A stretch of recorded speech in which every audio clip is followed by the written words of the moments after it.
Let's Take This Outside with Marianne Iveson, the podcast where she speaks to athletes, outdoor professionals, and scientists about why they connect with nature. Liam Walke is a lifelong endurance athlete and coach from the Ottawa-Gatineau region. Liam landed on ultra running in his late 20s, around the time he started to teach skiing. His first 50K trail race was a love at first suffering, and he's been learning and improving since then, nabbing some podiums and top fives, and a fastest known time in the Peruvian Andes at distances from 50K to 110K throughout Europe and the Americas. He continues to coach cross-country skiing, and when he's not running or skiing, you can find him on some sort of bike. His unbridled joy for running and skiing is founded in a deep respect for the process of training properly and healthily. Please welcome to Let's Take This Outside. Here's Liam Walke.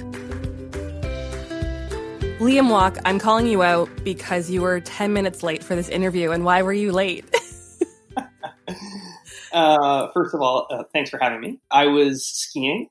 Yesterday was raining all day, and then it turned into snow and blizzarded all night. So I went out for a ski in the morning, and it went a little bit longer than expected. Where did you go? You're in Gatineau Park? Yeah, I actually took my skimo. Have we talked about this? I took my skimo skis. Please explain what skimo is. So skimo is short for, I think it's short for ski mountaineering. I sound really snobby when I say this. It's big in Europe. It's actually like really big in the Alps. Lots of people do it. But here it's not so big, just mainly because there's like a lack of big mountains, because it makes more sense to do it in bigger mountains. But basically what it is it's like a very light alpine ski that you put a skin on, like a skin that goes the length of the ski, and then a heel that detaches and lighter downhill type boots. And then you can actually go up the hill and essentially skip the lift. And then you can take your skin off, put your heel back in, and ski down. So that's been really fun. I just got into that this year. So okay, for normal people listening, isn't part of skiing, isn't half the fun just taking the lift up and then just letting gravity take you down? Or I don't know. Is that half the fun? I've actually never alpine skied in my life. The reason I wanted to chat with you, a few reasons, including the fact that your entire relationship with exercise includes outdoor sports. So not only do you trail run, you ski, you bike outdoors, but you do very long distances as an endurance athlete. So how much do your surroundings matter when you're completing endurance efforts? I mean, to a certain extent, you train to be able to go to beautiful environments, nice environments where you feel inspired. I'm just talking for myself, I think. And that does mean sometimes that I'm just going out and pounding the pavement and running on the road, or running in places or training in places that aren't really all that pretty. So I think in a way it's like you have this, like a goal of being able to move smoothly in terrain that is beautiful and nice and inspiring. But it doesn't mean that every day, it's not Instagram, it's not like every day looks amazing. Lots of days are just going out and doing the work.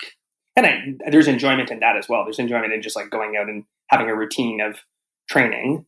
But yeah, it's not always rainbows and unicorns.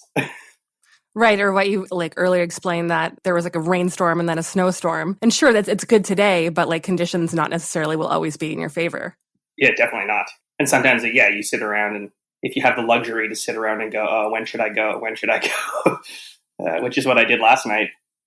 I waited the rain out, and then it started snowing, so then I went out.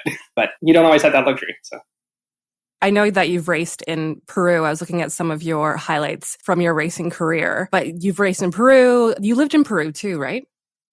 I did, yeah. I lived there. Yeah. Gosh, I've lost track. 3 times over, twice for a job, and once for just kind of being a backpacking bum. And when it comes to racing, you mean trail racing, right? Explain what trail racing is or endurance trail racing is compared to, just a normal marathon, just 50K around Ottawa. So, it's such a broad, it's kind of funny. It's I don't know much about marathons, but it's a defined distance. It's a defined, there's never going to be more than a certain amount of elevation. It's always going to be on a road. Whereas trail racing, that can be anything from a vertical kilometer, where you're literally just going up 1,000 meters over 4K or whatever, all the way to can be 100 miles or 200 miles in anything from something resembling a road to, scrambling over mountains. So it is like, it really runs the gamut from races that can really resemble road races all the way to things that are closer to mountaineering. You've also raced in France, of course, all over Canada. If you could choose like top 3 spots that you've ever raced before, what would you pick? That I've ever raced or that I've ever run? You can do run. You can say run, explored. I'll let you off the hook on that one. Yeah. I mean, racing in Europe was really, really amazing, but mainly because of like the culture of mountain running there. Like here, it's still very fringy. It feels very fringy, and then that's changing very quickly.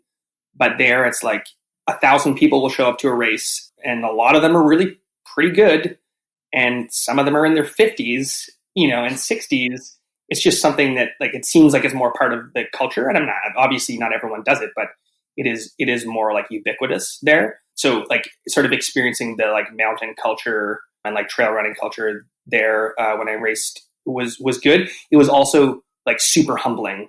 Not that I have like a huge ego or anything, but it is easy to get, you train a lot and you go to races in Canada and you do pretty well. You finish in the top 5 or the top 10 or whatever. And you're like, yeah, I'm pretty good at this. And then you go to Europe and like 50-year-old passes you on a downhill and you finish in 50th place or whatever. So in that sense, it also sort of gives you some perspective on the sport and just like, and what it means to like actually do this for the love of it. And rather than like, I think a lot of people chase results, but I think, yeah, it's important to just sort of do it because you like it and because it brings you joy rather than for some other outside, what's the word?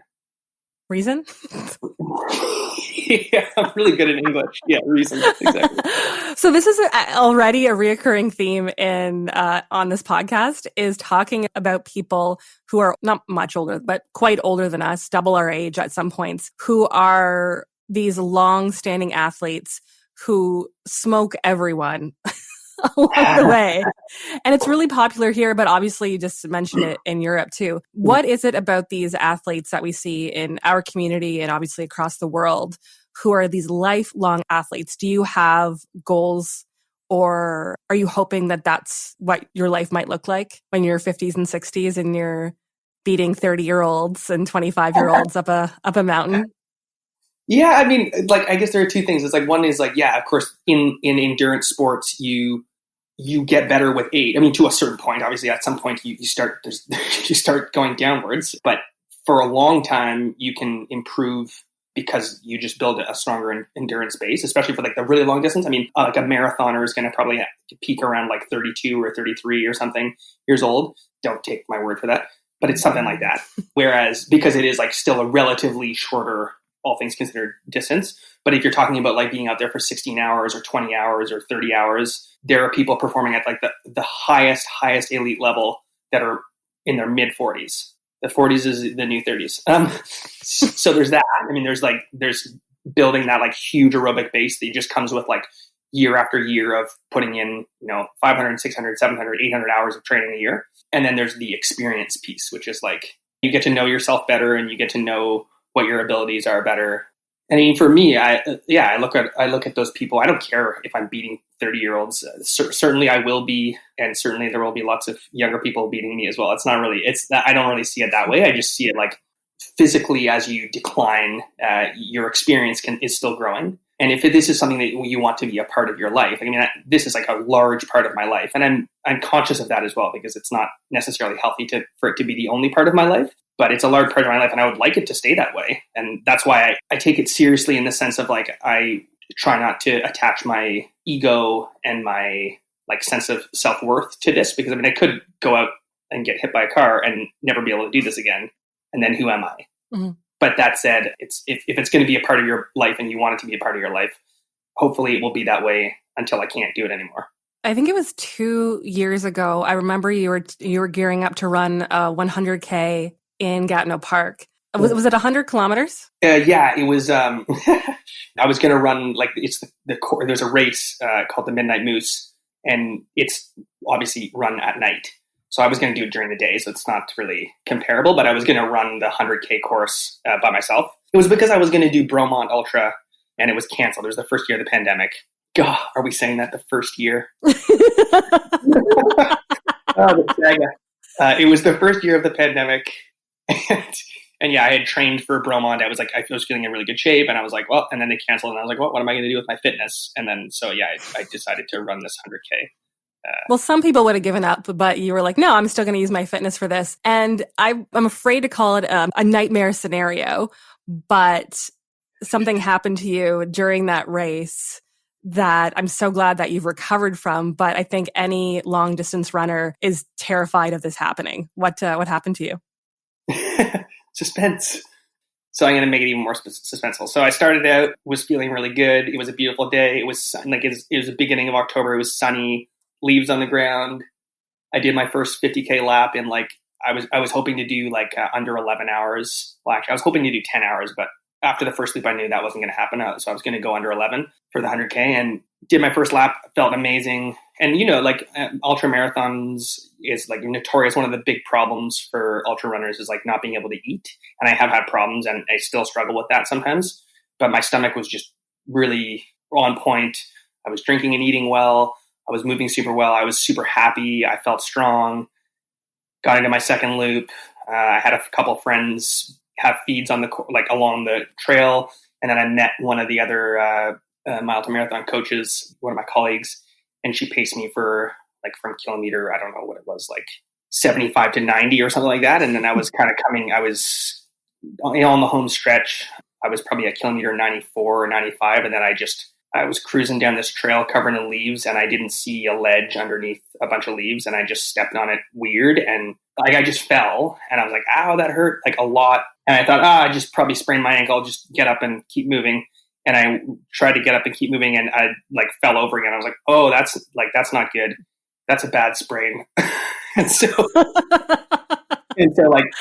I've got my poles, because I was using poles, and so I was kind of hobbling along, and did this for probably half a kilometer. And that half a kilometer took me I was already well over 11 hours by the time I'd covered that half kilometer. So I was like, okay, something is definitely wrong here. I was kind of essentially hopping. My partner, who was supporting me the whole way, she was bringing me food and meeting me at various points. I was able to phone her, and so she got the people, and they were going to come and pick me up. But then this couple on matching e-bikes came down the trail. It just sounds like a movie. And they're like, oh, are you okay? You don't look very good.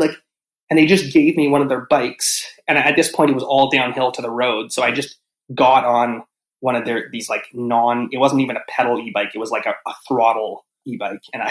And so I got on this e-bike, and I kind of propped my foot up and just bombed down the hill. Was your watch still running at this time? You're wow, you really ran that last kilometer at a good pace. I think it's funny that you say that. I think there was kind of this everyone's oh, if it's on a Strava, it didn't happen. I remember there was a moment where I was am I going to press stop on this? And am I packing it in? And I did. I pressed stop at whatever 95 kilometer mark. So no, I don't think my watch was running.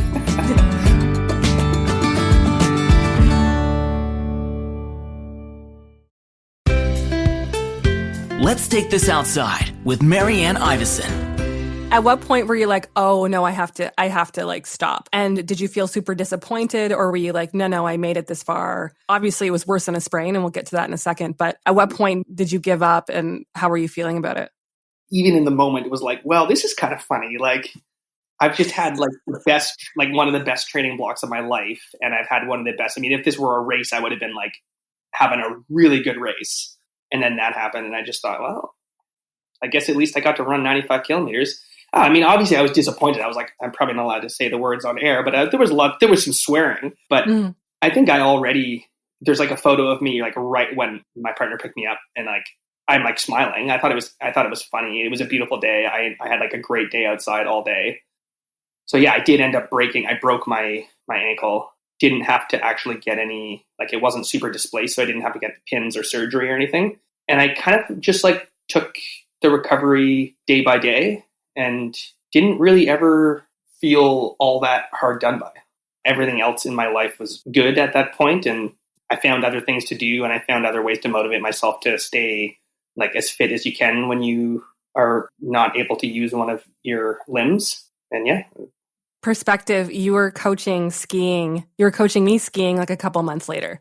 I think it was Oh, by yeah, January. yeah. By January, and I think that's how we met.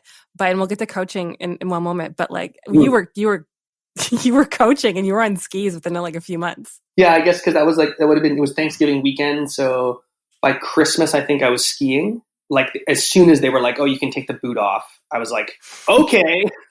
And put another boot on. You immediately took the boot off.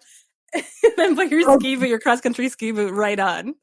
I mean, I was doing like, as soon as I was allowed to take it off at night, I was like doing a lot of mobility work and a lot of strengthening and flexibility and just like breaking up all the scar tissue and trying to get a bit of muscle back into my already very non-muscular calves. So they're more jacked than ever. What happened? Yeah, exactly. Just like if I turn sideways, you're like, are you just standing on one leg? Like, what's going on?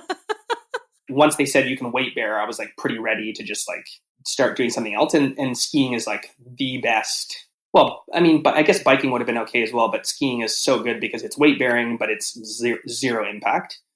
So I was able to work on like all the sort of balance and proprioception just simply by like being on my skis. So yeah, that was invaluable. And then I just skied. I skied and coached skiing and taught skiing all year, or all winter rather. And then, yeah, I mean, like in retrospect, I think my running season, the next running season was like affected by it, but like it felt like I made a pretty decent comeback. I was able to run the whole season, basically. I was very lucky that I had no complications there. I remember you saying to me at one point, and you were always positive, like we talked pretty shortly after you broke it, but I remember you were always so positive about it. And you're like, I'll be fine. If anything, this is the best time of the year to break it. I remember you saying this is the best time of year. It's shoulder season. There's no better time to break your ankle. And that's one of the reasons that I'm attracted to you as a person and as a friend and as a coach, is because your attitude is exactly what I just described. Well, that's nice of you to say. Birds of a feather flock together, right? I mean, like I think looking at it any other way, I know I'm not like throwing people under the bus if they get down on themselves, but like you should. No, let's throw them under the bus. No, I mean it's easy to get down on yourself, and I mean best time of the year, also best year to do it, right? Like there are no events. Like it's the pandemic, there are no events. I had no complications. I did it in October. I was already able to ski. Like I would have taken October off anyways, or I would have taken November off anyways. So it was an easy way. It was an easy like. The circumstances it was easy for me to look at it in a positive light. And I understand that I would probably have been less positive had I broken it in like June, just before my first race, and then had like no season. And then, but you mentioned, I think like it is important to sort of like zoom out and like prepare for these things and zoom out, because everyone's going to have injuries. Like, literally, you do this long enough, you're going to have an injury that's going to sideline you, or you're going to have many. And so if you don't prepare for those, it'll probably be more difficult to deal with when it does happen. I think we met when I signed up for cross-country ski coaching. You were one of my first coaches. I think that was a way. Otherwise, like the outdoor community here is quite small. So you coach trail running with Mile to Marathon. You have your own company, Run Traverse. I know you've been coaching for a while, but at what point did you realize that you wanted to take your efforts and your energy and channel that into coaching? So the first time I ever taught skiing, the first inkling of coaching that I had was actually when I was in South America.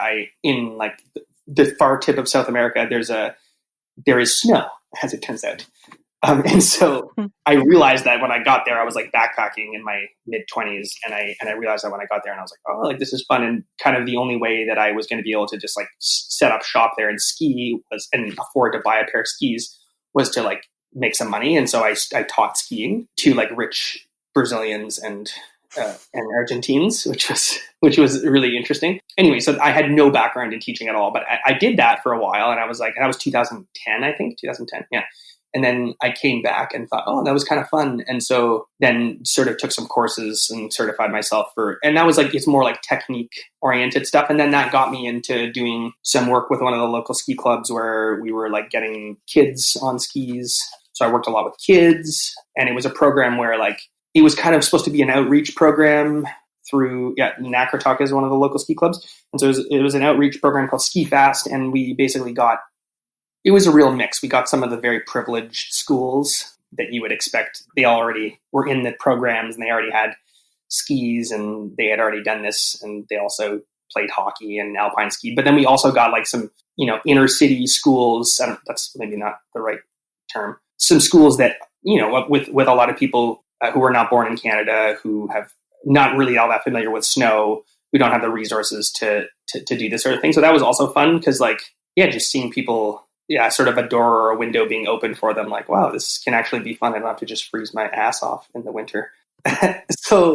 So we did that. And so that was like kind of how it progressed. And then I started coaching a local ski club, like a master's ski club. And then after, I've only been running like seriously for about I was doing the calculation the other day. It was like 8 years. And so after like a few years of competing, I was sort of like, I've made a lot of mistakes that I think probably other people could benefit from, So I had some of my own private clients, and then sort of got going with Mile to Marathon as well. And obviously, you're packed with coaching right now, but what does it fulfill for you when it comes to like emotionally, what keeps you coming back to coach people, whether it's newbies, whether it's people who are elite? Why do you keep coming back? And what's the theme among coaching for you that you come back every year and say, yeah, I want to do this again? There are kind of two sides. I mean, with the skiing, I mostly teach skiing, like the technical aspects of skiing, which is like, it's a technical thing, right? It's almost like hard skills. Like, how do you explain this to someone? How do you show it to them? How do you make them replicate a certain movement? And that's just fun because it's a little bit like a puzzle because everyone learns differently. And so I find that it's, even if I do it 5 times a day throughout the winter, it is different every time. So that's fun and exciting. And then for the coaching side of things, I mean, the coaching is different because it's, you're building workouts for people, you're building their full training plan, and that stuff. I'm not saying that it's easy, but the technical side of that is there's a lot of science behind it, and it's not rocket science. You need to play with things, and everyone is different, of course. But the part that I find interesting about that is watching people set goals and helping them set goals, and goals that they think are achievable or that they don't think are achievable, and then just sort of kind of being a guardrail as they find their way toward that goal. And I have athletes who just text me a photo of them on the top of a mountain or out doing their run and they're smiling or whatever. I don't care. I don't care if you go and win something or whether you're just out to enjoy it. But I think that in the end, it's these sports have brought so much joy to me. So if I can kind of help other people also experience that joy and not have it become this chore or this extra stress, which I think it can do sometimes. And it's so counterintuitive and counterproductive. So if I can help other people do that, then that's great. So I think that's why. Do you have a daily routine or any must-haves when it comes to getting outside? You obviously built over years routines, but is there moments where you're I just want to go for a walk, or if you get busy or whatever that looks like? Do you have must-haves that make you feel better when you're connecting to nature? I think you feel I'm trying to think. If someone made a documentary about my life, they'd be wow, that's really chaotic. I don't always. There aren't always these repeatable patterns, sometimes I go out for my run early in the morning. Other times, I get home after a long day and it's 9:30 p.m. And I'm yeah, I still want to run. And I go out and there's not a formula.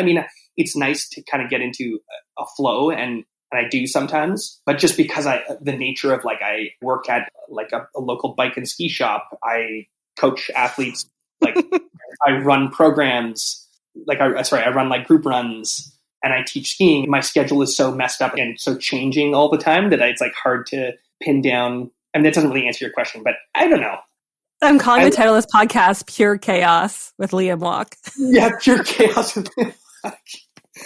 No, so I think I try to get outside every day. It doesn't matter what it is. I try to get outside. Even if I've got, because I also have a coach, and even if I've got just strength on the program for the day, I try to get outside. And whether that means going for a walk or whether it's just, I usually commute on my bike all year round as well. So whether that's just, sometimes I don't do anything else and I just bike to work and I bike back. And that's I'm getting a bit of literally a breath of fresh air. Is there any advice that you can give people who want to try a new sport, or they want to maybe make the outdoors more part of their regular routine. So as a coach and as an athlete, you have all of this experience. Is there anything like simple that you can recommend to people to at least like get out there and try and maybe try to build some kind of routine?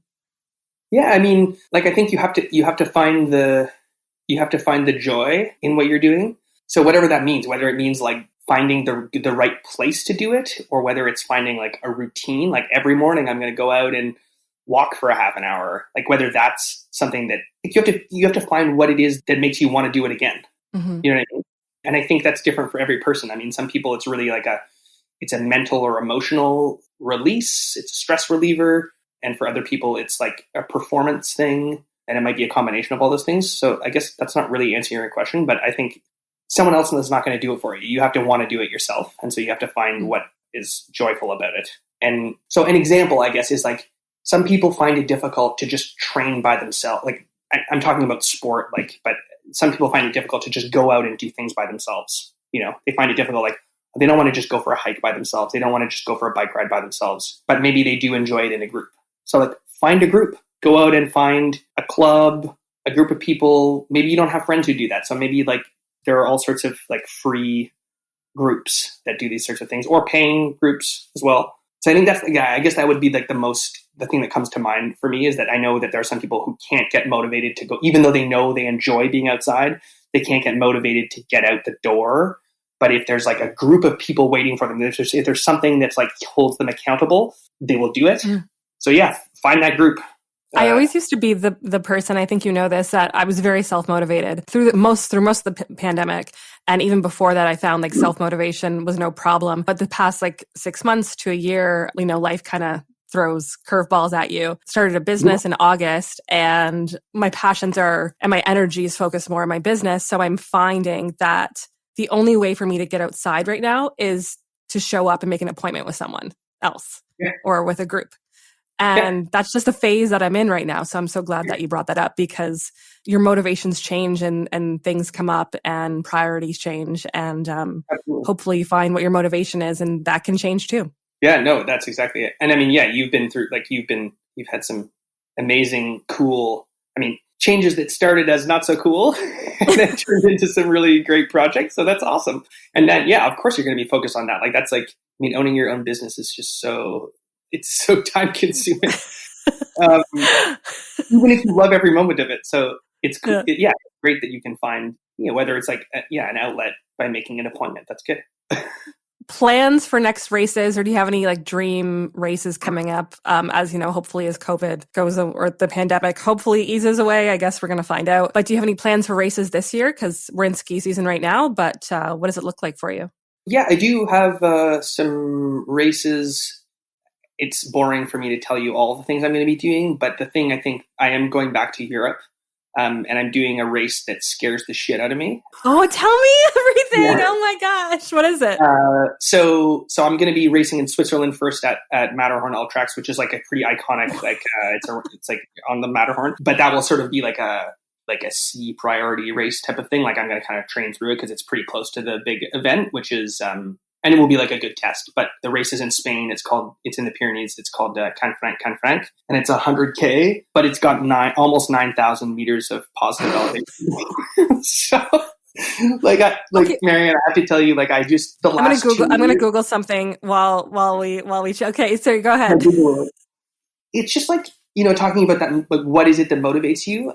I think you sometimes have to go out and seek that, and like, I guess. I sort of went through the paces this year, and I really did. Don't get me wrong. I really enjoyed like some of the community aspects of racing this year. Like I met a lot of people. It was so great to get back to racing. There were lots of friends and community members and like marathoners and just like other members of the Quebec community that I met. That was really great.